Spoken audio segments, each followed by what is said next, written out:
So many moms feel stuck and isolated, like they've got to keep it all together and can't say how hard it really is. On Let's Get Real, we talk about the real stuff, motherhood, mental health, and everything in between, so you don't feel like you have to carry it alone anymore. Because in order to heal, we have to get real. If you're feeling overwhelmed, grab the Overwhelmed Moms Guide. It's totally free and made to help you feel like yourself again. The link is in the show notes. Let's jump in. What if discipline didn't have to feel like a constant power struggle? So many of us as moms end up in the same exhausting loop. Our kids act out, we react, everyone feels terrible, and nothing really changes. We want to raise responsible kids, but most days it just feels like we're putting out fires. Colleen Souza says it doesn't have to be that way. She believes we can teach responsibility without all the yelling, guilt, and chaos by focusing on what truly matters, the values that guide our home. Colleen is a nationally recognized educator, leadership coach, and mom who brings warmth, humor, decades of wisdom from classrooms, businesses, and her own family. In her new book, Living by the Mantras, she shares 21 simple sayings that turn everyday challenges into teachable moments. Colleen, thank you so much for being here today. I am so looking forward to talk with you about values and what that looks like, applying that to our family, as well as how to discipline without the drama. So I'm excited Absolutely. To talk. I'm excited to be here. Thank you so much for being here. And as we are about to dive in, I would love it if you could share a little bit of your story with how your experiences have led you to develop this approach of teaching through values instead of drama. Well, I got to start by the fact that my husband and I have been watching lately a lot of these silly little meme things we find on YouTube about Gen X, but I think that's a piece of it. I think I was just raised at a time where there were certain expectations for behaviors and values, and it was just a given. And as I became a parent, I just put those in place with my kids. My story just falls along the line that as I was raising my kids, and I have 3 of them all together, I was always told, your kids really well behaved, your kids don't fight with each other, your kids aren't afraid to make eye contact and talk to an adult, and all these different things. So I started to kind of pay attention to what I was doing. I progressed into a teaching career where I spent over 20 years in the classroom teaching kids from, honestly, I did elementary all the way through high school over my career. And I would have very successful classroom experiences where I had students that were not in detention and doing well and performing well on exams or going out and doing things. And people would say, what is it that you're doing? And so once again, I started to pay attention, and I realized I was carrying over the same approach to parenting into the classroom. And then when you progress forward from there, after 20 years in the classroom, my husband had been running a real estate company for a while, and he said, I need to hire someone. I said, pick me. I've done my tour of duty with junior hires. I'm ready for a change. And when I came on board, I just came on board to support him, but very quickly got licensed and was training realtors for our company and for the broader brokerage that we work with, and was Mentor of the Year for them in 2019 and for training agents. And I started to realize that I was using the same principles again. So all of those things led me to putting them into the book that I wrote called Living by the Mantras, Common Sense Wisdom for an Extraordinary Life. And really, it's just all the same approach. And I don't care if you're, because I think some of the greatest tenets of leadership come from parenting and vice versa. Like, leaders need to look at what good parents are doing. Good parents need to see what leadership skills they need to put in place, because I always looked at our family as, it comes from having a husband in business, but, we're all just a little startup, and we're entrepreneurs, and we start this little startup, and we have this little team, and we're trying to make them all work together and everybody get along and work toward the same goal.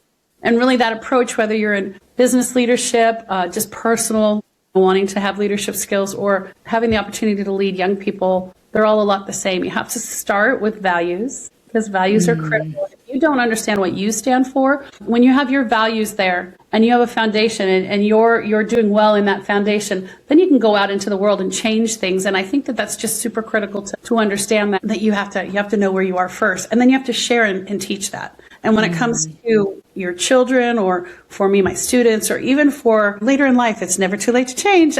Even when I was working with adults, when they were trying to figure out how to run their business, I'm like, well, you got to start with what are your core critical values? Who do you want to be? Who do you want people to see you as? And then you'll begin to be able to make a difference. Oh my gosh, you have my wheels turning just from several things that you've said, because I've had this thought of thinking about different businesses, companies, organizations, ones that are healthy, right? That they're working in healthy ways where it's not a toxic environment, and how in those healthy businesses, there are so many different types of people, whether it's gender, race, background of socioeconomic status, so much variety. And yet within those healthy organizations, they've been able to really help people come together and learn how to work.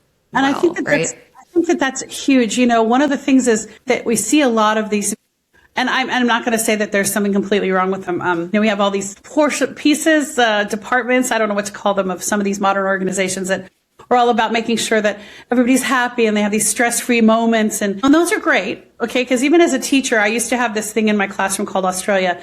There was a book by Judith Viorst that was Alexander and the Terrible, Horrible, No Good, Very Bad Day. I don't know if you've ever read it. Yes. It's a book about Alexander and how, you know, his big brothers have it better than him and nothing in life went well for him. And it was his worst day ever. And throughout the whole thing, he'd say to his mom, I just want to move to Australia. Okay. And at the end of the day, as a good storyteller does, Alexander realizes his world's not so bad. But I created a zone in my classrooms. I created a zone in my home. We called it Australia. And in Australia, you had the right to go take a time out. You had a right to go get your thoughts together, but you had to do it in such a way that you didn't disrupt the overall environment. When you talk about these businesses that do well, I think it's okay to have that, but I think more critical than these departments that are all about the well-being of everybody. It's about being a business that understands what your core values are. What's your goal? What's your purpose? How are you going to treat others? And if you can do that, then you're going to be fine, because it's going to be clear that this is the environment and these are the expectations. And I think that's a large part of it. Lack of expectations lead to chaos. Yes. Understanding expectations lead to harmony in some way, or at least solving it when there's a problem. Yeah, which is why it would be so important to first take that time to understand what is important to you. And even in the thought that I had of these organizations that are able to set realistic expectations and say, here is what the values are, and really can unite people and bring them together, where the focus is not just on if they're happy. It's like understanding the way that we're wired as humans, that we all have different types of emotions, and we can learn how to work through that without being disruptive to other people. So I was thinking, if there's organizations that have such a wide variety of people and can figure out how to bring them together in these ways and create that unity and alignment, then we must be able to figure out how to do that in our home. There's got to be a way. That's what I was like, if they can do it there, we can do it in our home and in our families. That's what I was curious about, is like, when you're thinking across, like, whether it's in the real estate business as a teacher and a parent, what are some of those common principles that you'd implement across all of those? Absolutely. Well, I mean, and they come down to, so my book is called Living by the Mantras, and people hear that and they think, ooh, mantras, those are Eastern. No, but for us, they could be a proverb, a verse, a quote, or whatever. The first mantra in my household is keep your pants on. My kids they're 30, at this point, they are almost 33, 30, and 21. And if you caught them in a crowd, a dinner party at the holidays, and I shouted out loud, kids, what's rule number one on the house? So I'll turn around and go, keep your pants on. And it came out of my oldest, my son would get really stressed out, just sitting in his car seat, sitting on the couch, sitting in his high chair as a little kid. He'd just grab his little pants and grip his little fists. He was a very high-strung little guy. I would always say to him, dude, calm down, keep your pants on. Choices are not that hard. It's pretty simple. Goldfish crackers or shredded cheese. What do you want? It's not, choices are not, impossible. For us, keep your pants on became this phrase that meant, think about your choices. Calm down, think about choices. Choices are critical. The choices we make impact our future. And it led into that. So all of those mantras are just really based on values. And they're things like choices. They're things like self-control, positivity, integrity, hard work, overcoming obstacles, respect. And in my book, there are 21 of them, but there are way more than 21 of them that we embedded in our life. It's just, as I was putting this together, my kids were young adults. So I said to them, talk to me. Tell me the ones you remember the most, which was most impactful, so that I could tell the story around that. But the bottom line is it's really just about deciding which values are the most important. And if we can decide on those, if we can look at ourselves, and I actually am starting some coursework that for parenting, awesome. For parenting classes, because it's what you said earlier. I went out and I took a look. I'm like, what's available for parents? What's out there for parents? And there's a lot of what I would consider a Band-Aid approach. When they do this, you do this. Mm-hmm. And when they do this, you do this. Well, that's nice, but why did they do this in the first place? And how can you prevent that behavior from repeating itself? And I have worked with my own children. Somebody listening goes, well, if you started with your kids that way, I'm sure it's easy.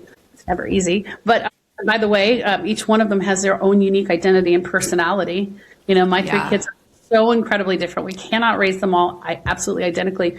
We have to work with who they are. But I've also taken in teenagers that have, and adults in the work world who have come to me with years of baggage. And so we reframe it around, well, what's important to you? And that's a critical piece of it, is that there has to be, you have to start with understanding which values are most important, evaluate those, and then build on them. So, you know, self-control and respect and integrity were super huge to us. And then as they grew older, you layer those things that are important, but you have to look and go, I don't like is when they talk back. The behavior I don't like is when they throw a temper tantrum and they won't calm down. The behavior I don't like. And so you begin to create these lists, and then you begin to address it by teaching them things like, okay, well, we're going to do respect. We're going to work on, and there's 1,000 different ways to do that, but you start with that value and they build on it. It is our mantra for respect. And so whenever when they head out the door and I know they're heading into a situation where they're going to be, that respect's going to be, whether it was to head to a certain grandparent's house or head to a friend's house whose parent they didn't like very much or whatever, I'd say, hey, don't forget, leave it better than you found it. And they knew that meant be respectful today. Mom said, be respectful today. I got to keep respect in mind. It's super, super important that, you start with those and you come up with, you can use mine, but use the ones that work for you. What are phrases, verses, or ideas that mean something to you? And then that value in that conversation and have it be everywhere. That's how you do it. That's how you do it in a corporate world. That's how you do it you tell them and then you show them and then you remind them and then you lots of reminding. Yeah. One of the hardest parts is that if we're going to expect it out of our children, we have to expect it out of ourselves. And so I share a story on choices in my book. So my daughter, Juliana, who is the one that's almost 30 and is now a professional designer and fabulous young woman. But when she was the under the radar little stinker when she was little. She wasn't obvious, but she did her little heels in. And when she was, I think I say in the book, she's about 9, but it was somewhere between 8 and 9. She was at that age where kids don't want to take a bath or shower, or, they don't want to go upstairs and get ready for bed and they want to fight you on it because, whatever. That was her. And so after 2 or 3 nights of me battling, like, get upstairs and you need to use a bath or shower, you need to get ready for bed. We live here in balmy California, so it was, early spring. Pool is cold, but my husband just looked at her and said, I'm not going to have you talk back to your mom again. The choice is go get in the shower, or you can choose to go jump in the pool. I don't care what it is, but your body will be clean before you climb into bed. And she thought he was just being, dad, and thought it was funny. And she's like, no, you're not going to do it, and I don't want to.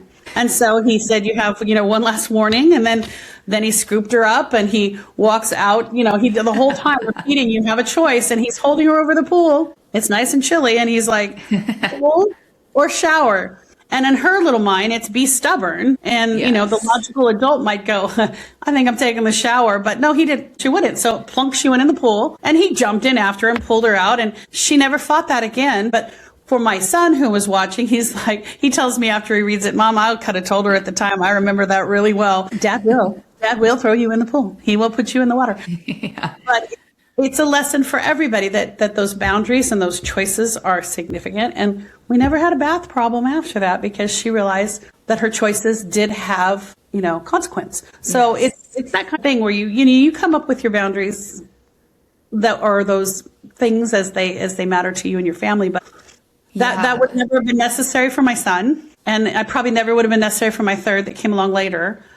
For little Julie, That's so funny. I love this story, and what I'm seeing right now is how, first of all, it's the values, mantra, and boundaries. They all go together, but it's starting with, I heard you say earlier, it's okay, identifying the value of respect, and then the value of respect with the mantra that works for your family. It clicks. It further defines that, which is remember to leave things better than you found it, and then there's boundaries within that.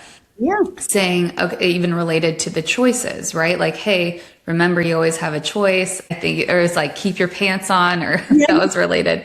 Values overlap with one another. It's an important thing when you take, here are my top 5 values. I think you have to go, here are the values, and even writing writing them all down, I realized how much of an overlap there is. I define them and differentiate them, but really those values do overlap. And I had to come up with a way to organize them. But, another great boundaries and choices when I say it's a parent's job too. Think of all the things we want to take our children to and have them experience, for example. And, we learned very early on that it was on us to define how much the kids can handle, because we don't like that nuclear meltdown that they're going to have, and they're going to throw that big temper tantrum. We've all been at a zoo, at an aquarium, at a museum, at a park event. I don't care what it is. And when that happens and our kids absolutely just melt down on us and we're embarrassed, we have to backtrack it and go, okay, as the adult, there was a boundary line we crossed a long time ago.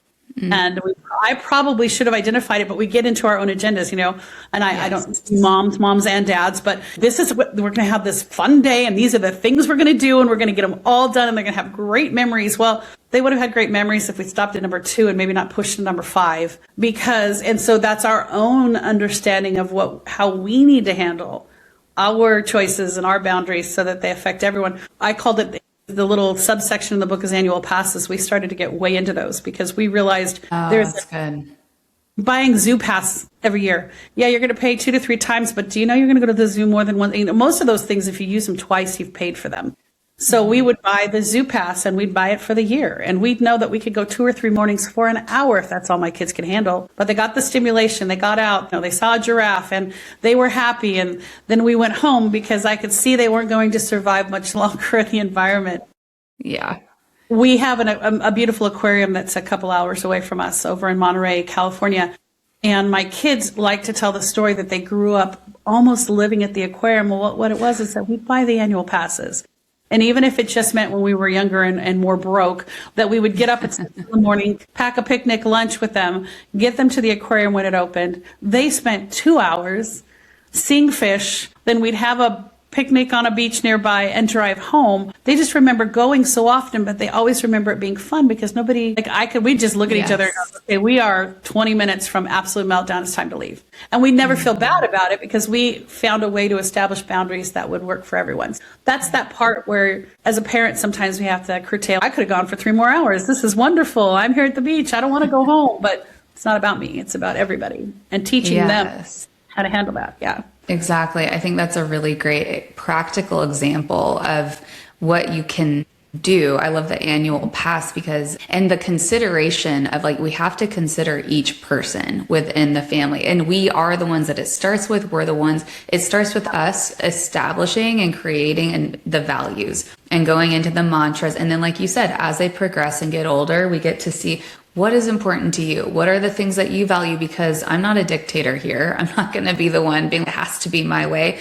You matter too. You're just as important. You are equally matter to this family. You have a seat at the table and get to have a say in the things that matter and how we can honor that and express that together. So with that, I love this example because I have found myself there so often where it's in my mind, or what I am wanting is a full long day to be able to get out of the house, be, in a different environment. But then my kids, realistically, I have to consider their bandwidth, their capacity, what can they handle? Absolutely. So it's just it's a multiple effect of multiple people to consider in the process of this and understanding here's what I want, here's what I need, this is what they need, which may look different. And we have to define what those boundary lines are.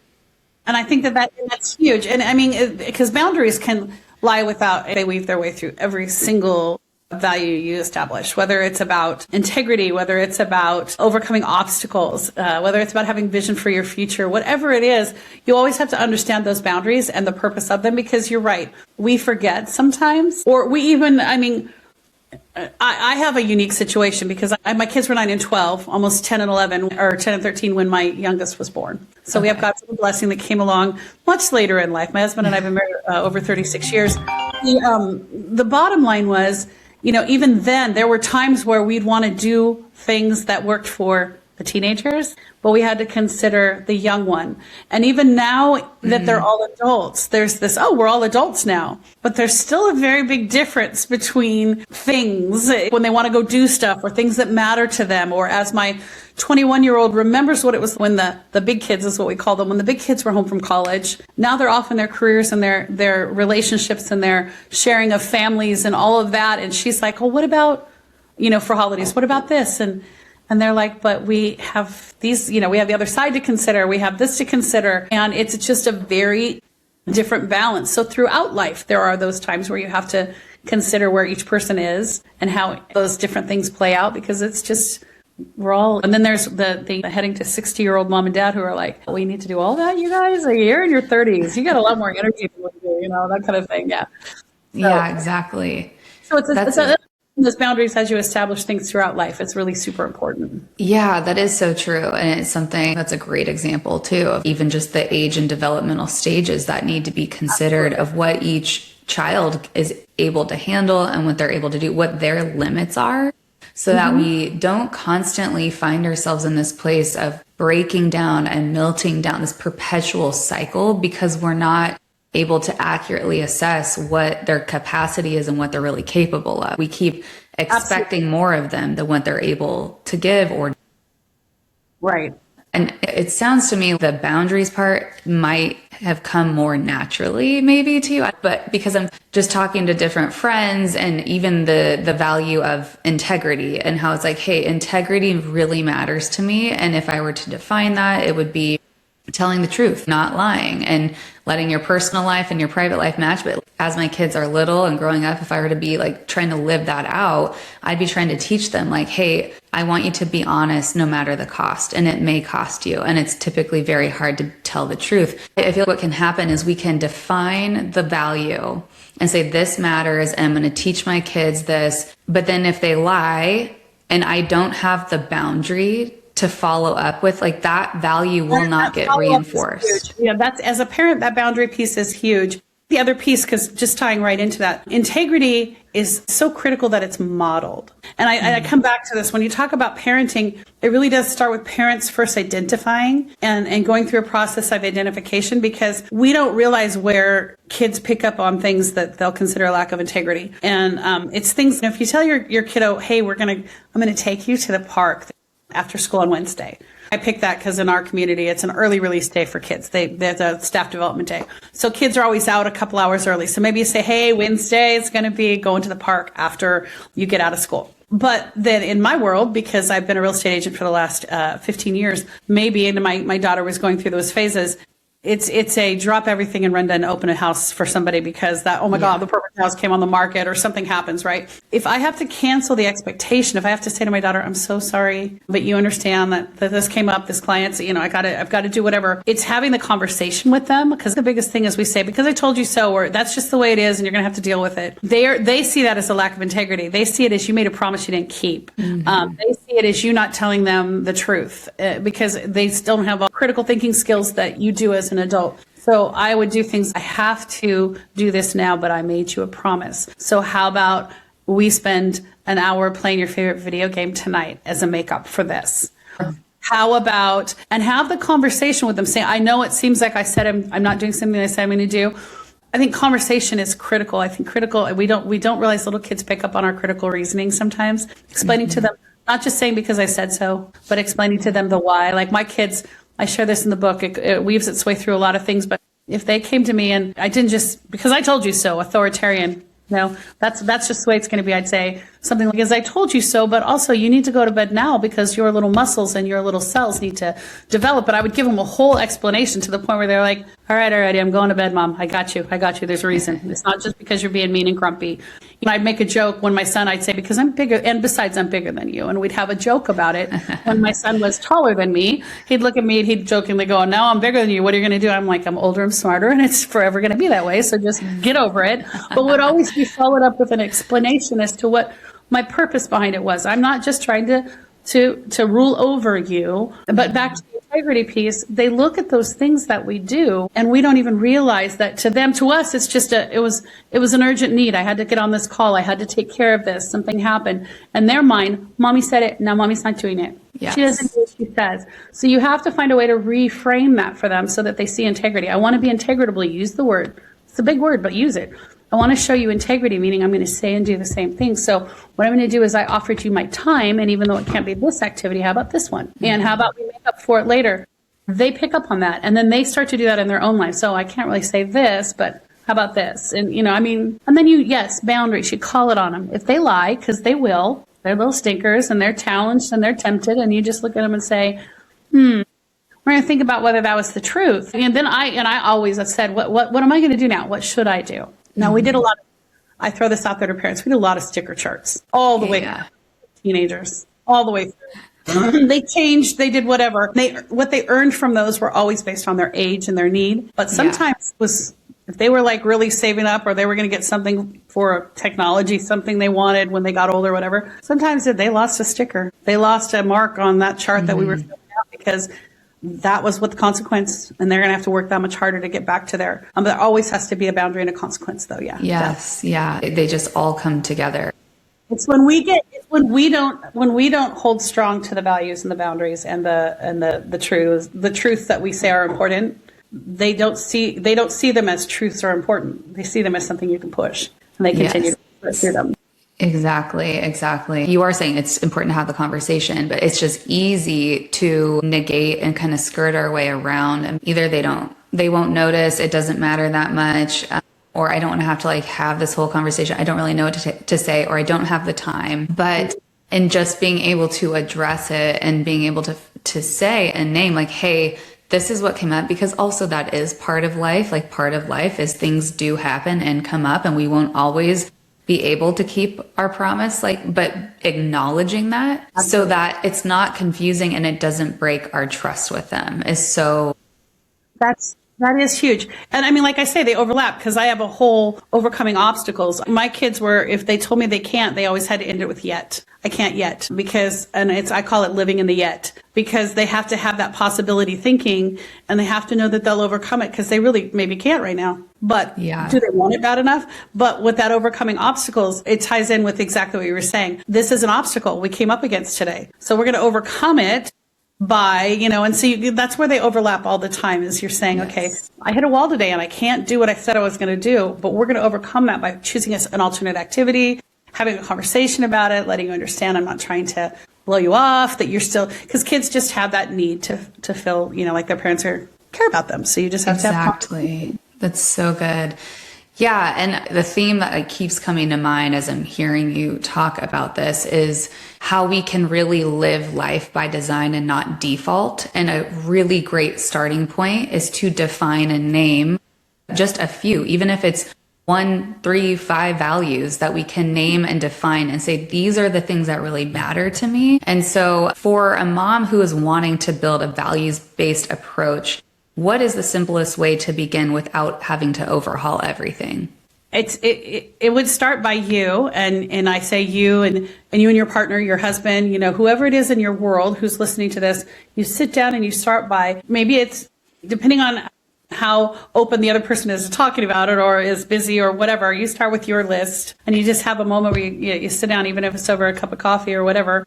After the kids go to bed, can I have an extra 20 minutes? I want you to process all this.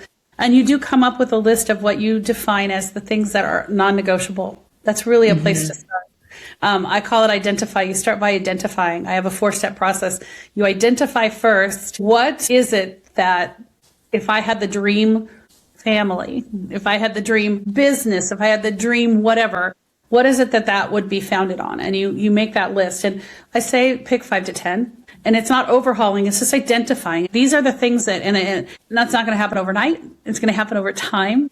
And believe me, they continue to happen over time. Because you're going to have a day, even when you're, my family, you're going to have a moment where you all hit a wall and you're like, we're not agreeing and we need to go back to the fact that this was what we agreed was our value. Mm-hmm. And if that's our value, we don't have to agree on a lot of other things, or, things like that will begin to happen when your children have minds of their own, heaven forbid, when they become adults. And you're like, we all, as a parent, you look at your own parents, you may love them dearly, but you're like, ugh, I don't want to have this conversation with them because we're not going to see eye to eye on it. Whatever it is, that happens because you've developed your own, but it comes back to the values. So I'd start with those values and identify what's most important. And then you have to envision and visualize. There's a whole second step where you then have to begin to see. And I'm really, there's a level of manifesting that is such a part of this. It's that design your life that you spoke of earlier. My husband's always been about intentionality. He's like, if you have to have intention before you start. You have to know where you're headed and you have to have a decent vision of it. And it's all a part of that. So you visualize, what would life be like when all of us are respecting one another? What would life be like when everyone has self-control, which is another value? What would life be like when we learn how to overcome obstacles? What would life be like if, and you go down that list. And so then it gives you that positive vision of where you're headed, okay? And then you just begin to find a way to integrate them. You have activities and things that you do, and you have to teach them. There's nothing, you have to teach them to your children. And there are creative ways to do that. One that I can throw out there that we did a lot of is I get a big jar, and you can use it in so many ways. Right now, my husband and I are using the big jar because we threw in 25 dates that we might want to go on because all of a sudden we have time on our hands, right? And we're like stuck doing the same old things. So we throw in the jar the dates and we pull one out and go, okay, this is what we're going to do this Thursday night.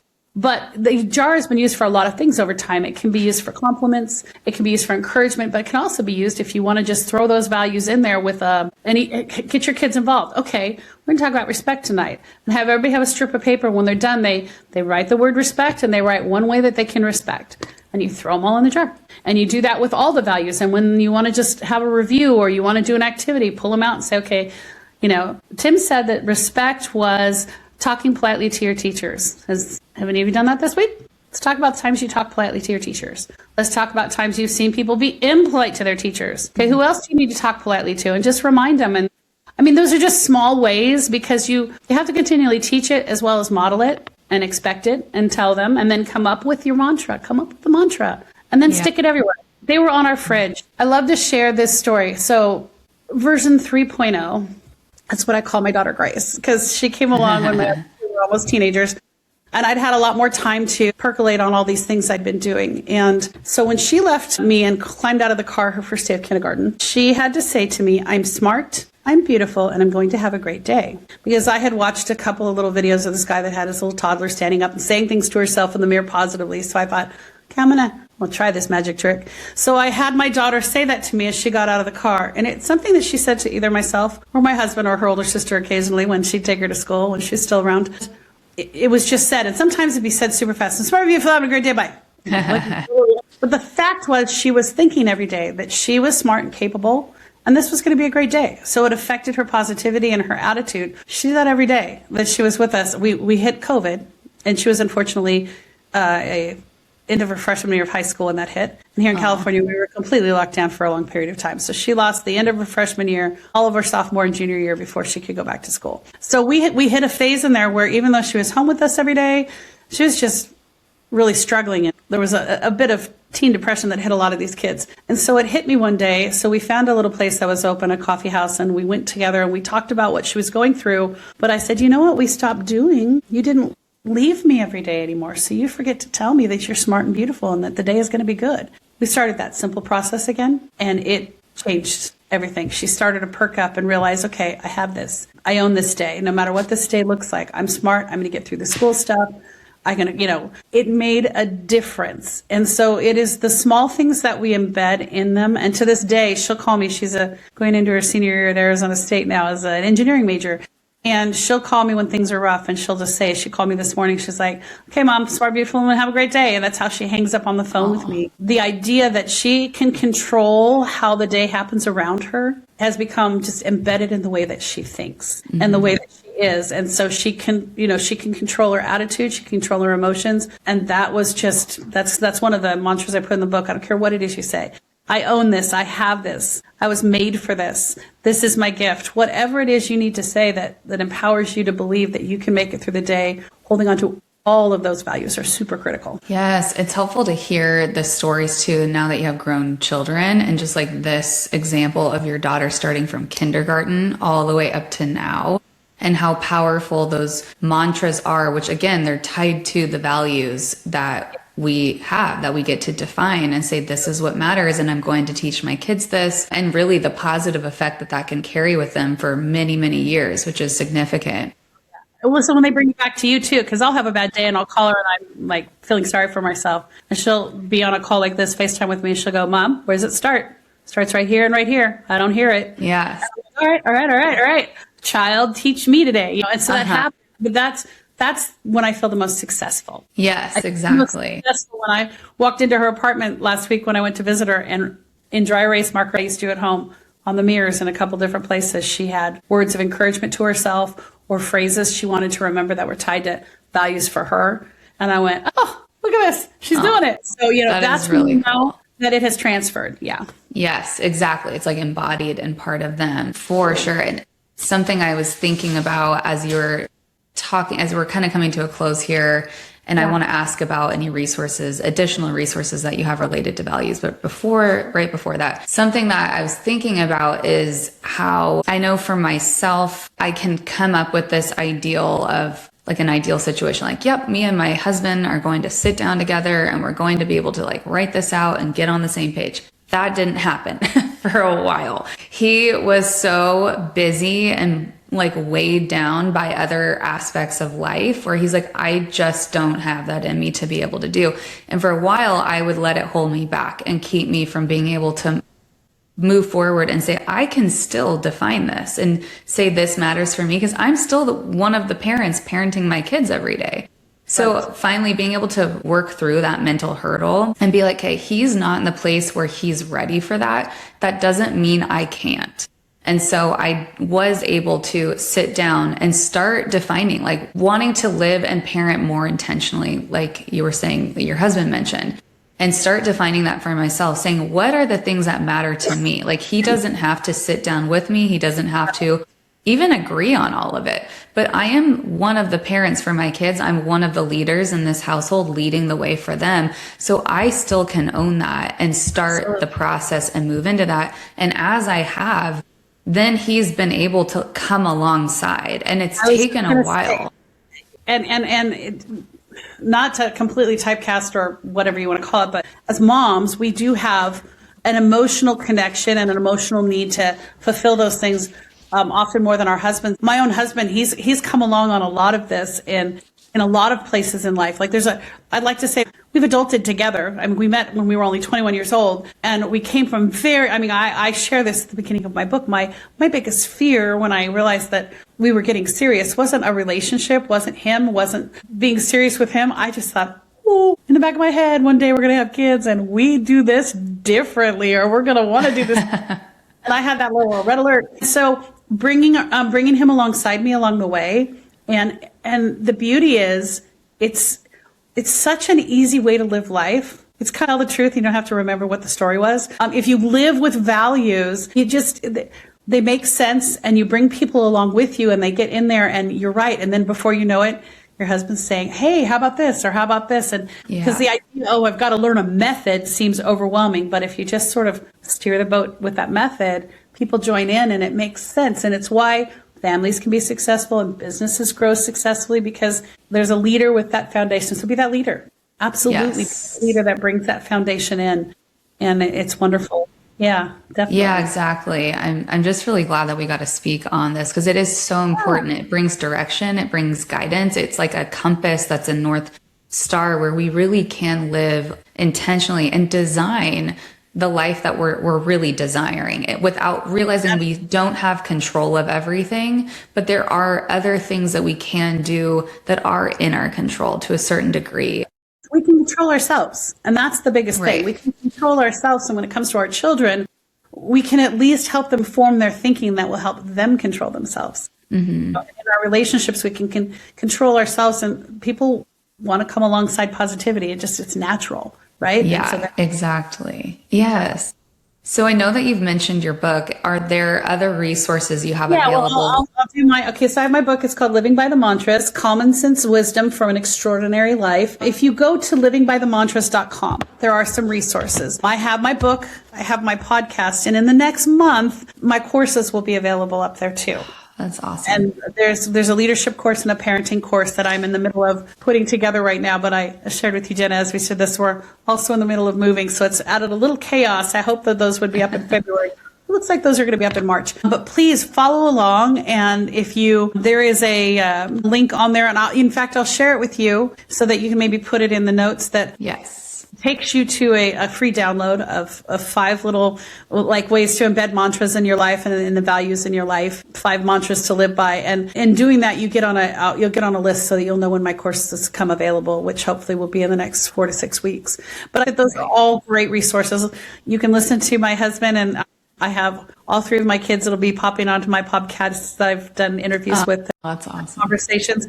So you can hear from their perspective. And I've been talking to other fabulous experts in the field and people who are out there doing life who want to contribute. So please join us and follow us. Yes. Okay, great. Well, thank you for sharing that, because it is just helpful to know. Yeah. And I'm so glad that we were able to talk about this today. I haven't really gotten to dive into the importance of values and what that looks like in parenting, and practically just using mantras as a way of implementing that into our everyday lives and how that transforms our kids and our family. So thank you for being here today, Colleen. And I want to throw this last little tidbit. As you do this, I think we're seeing the pendulum swing a little bit toward common sense and values again. But you have to decide they're valuable to you, and you have to ignore the haters. There are people that are going to go like, "You what?" Yeah, but it works. And we even faced that as we were raising ours. And my thing is as you really focus on values, and it's not a common conversation you're going to hear out there, it's going to transform your life, therefore everyone around you. So very good. 100%. Thank you so much. And I appreciate it. If this episode resonated with you, please share it with someone who needs to hear it. And remember that you're not alone. Thank you so much for listening, friend. I cannot wait to talk with you next time. Thanks for listening to Let's Get Real. If you've been feeling stretched thin, stuck in survival mode, or like you've lost yourself in motherhood, I made something just for you. It's called the Overwhelmed Mom's Guide, and it's totally free. Inside, I walk you through simple steps to help you reconnect with who you are, find a bit more breathing room in your day, and start to feel like you again. You can grab it now. Just click the link in the show notes. You don't have to keep doing this alone. Let's take the next step together.